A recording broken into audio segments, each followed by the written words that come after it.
Welcome to Amo Kusina. Let's start cooking. Magluluto tayo ng cauliflower balsamel.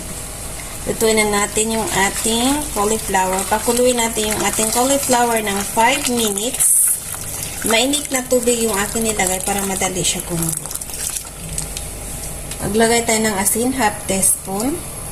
At saka maglagay tayo ng oras para malaman natin na 5 minutes. Ilalagay na natin yung ating butter. Una ko nilagay ay 30 gram. Then kulang nagdagdag ako din ng 10 gram. Kaya 40 gram lahat yung ating nagamit.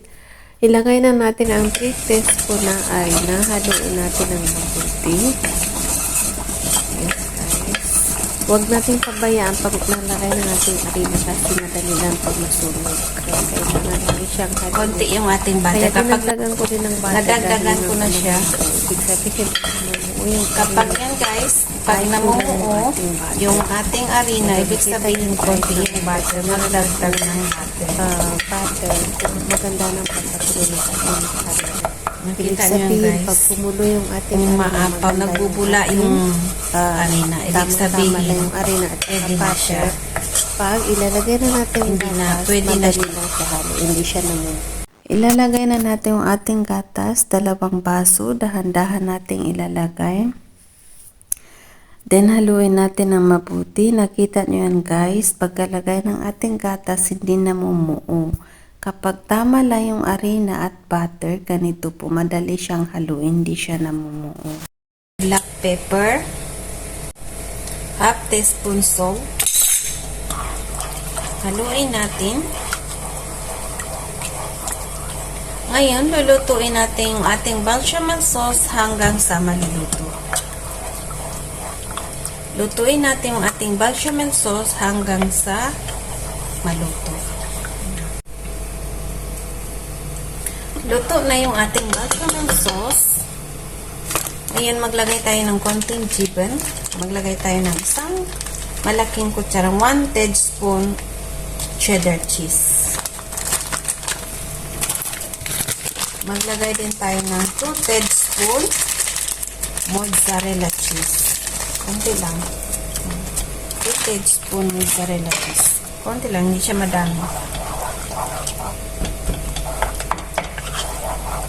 Konting bechamel sauce lang yung aking ginawa dahil konti lang din naman yung ating cauliflower. Siyempre, kung madami ang inyong lulutuin, padadamihin nyo din yung inyong sauce.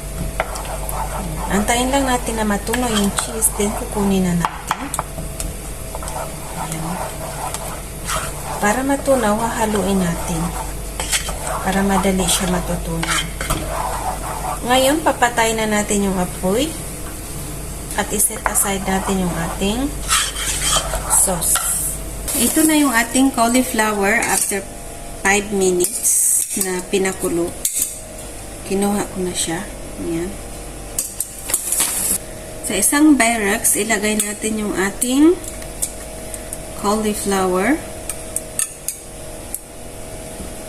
5 minutes ko lang siya pinakuluan.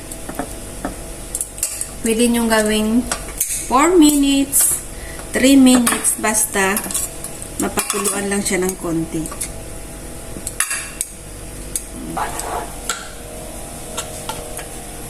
Ngayon, ilagay na natin sa taas yung ginawa nating bechamel sauce.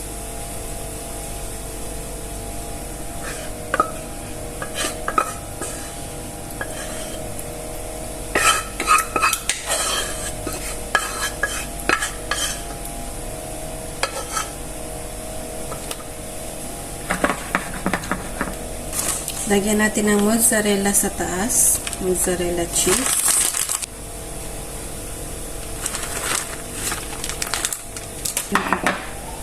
Ngayon, i-oven natin yung ating cauliflower bechamel hanggang sa maluto. Luto na yung ating cauliflower balsamel. Mashallah, ang ganda ng pagkaluto. Tingnan nyo, sarap.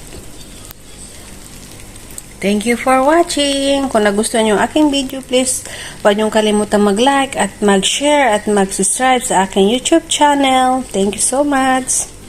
See you again to my next video.